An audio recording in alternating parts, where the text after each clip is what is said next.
خطبے میں امام کی طرف رخ کرنا ہے۔ بہت سارے لوگ یہ نہیں جانتے ہیں کہ سنت خطبے کی یہ ہے سننے والوں کے لیے کہ سامعین امام کو دیکھیں، گھورے نہیں اس کو، لیکن اس کی طرف نگاہ ہو کہ ایک آدمی خطبہ دے رہا ہے تو خطبہ دیتے وقت میں لوگ نیچے سر رکھ کے بیٹھتے ہیں، اور دو فائدے اس کے ہوتے ہیں ان کو۔ ایک تو معلوم نہیں پڑتا ہے سو رہے ہیں کہ جاگ رہے ہیں، اور دوسرا کچھ بھی سوچنے کے لیے آسانی ہو جاتی ہے۔ چٹائی دیکھی اور چٹائی دیکھتے دیکھتے ایسا ہوا کہ ٹرسٹ بدلنی پڑے گی، کیوں؟ چٹائی اتنی پرانی، کتنے سالوں سے یہی چٹائی ہے، بدلی نہیں اب تک۔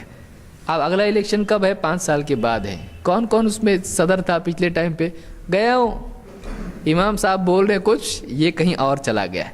تو نگاہ جو ہے یہ دل کے لیے کھونٹے کا کام کرتی ہے۔ نگاہ آدمی کے دل کے لیے، جب گھوڑے کو باندھنا ہوتا ہے آپ کو، تو اس کو آپ کو کھونٹا چاہیے، تو نگاہ کو باندھنے کے لیے، دل کو باندھنے کے لیے نگاہ کیا ہے؟ کھونٹے کی طرح ہے، رسی کی طرح ہے۔ تو آپ کی نگاہ جہاں ہوگی آپ کا دل وہاں ہوگا۔ یہ بات یاد رکھیں آپ اس کو۔ دیکھیں آپ تھوڑی دیر میں اگر پنکھا دیں گے تو آپ کے، میرے گھر میں بھی لگانا پڑے گا، سارا شروع ہو جائے گا۔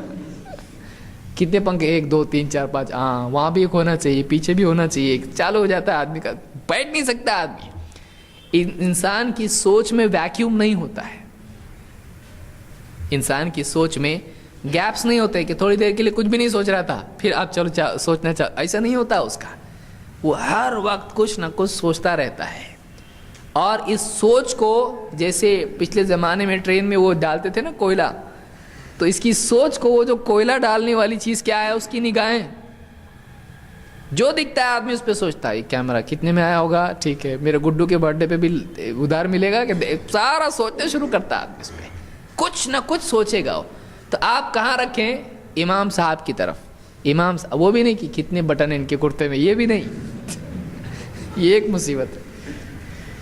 یہ نیا کرتا دکھ رہا ہے، کہاں سے لائے؟ نماز کی بات پوچھنا پڑے گا۔ یہ مجھ کو بھی ایک ایسا، کاش کہ میں بھی ایسا دکھتا، کتنا زبردست ہے۔ عید کے لیے ایک ایسا زبردست چاہیے اپنے کو۔ تو آدمی امام کی طرف نگاہ اپنی رکھے تاکہ امام کے خطاب سے اس کو واقعی فائدہ ہو۔ تو یہ بھی سنت ہے، یہ خطبے کی سنت ہے۔ عدی بن ثابت اپنے والد سے روایت کرتے ہیں، کان النبی صلی اللہ علیہ وسلم اذا قام علی المنبر استقبلہ اصحابہ بوجوہہم۔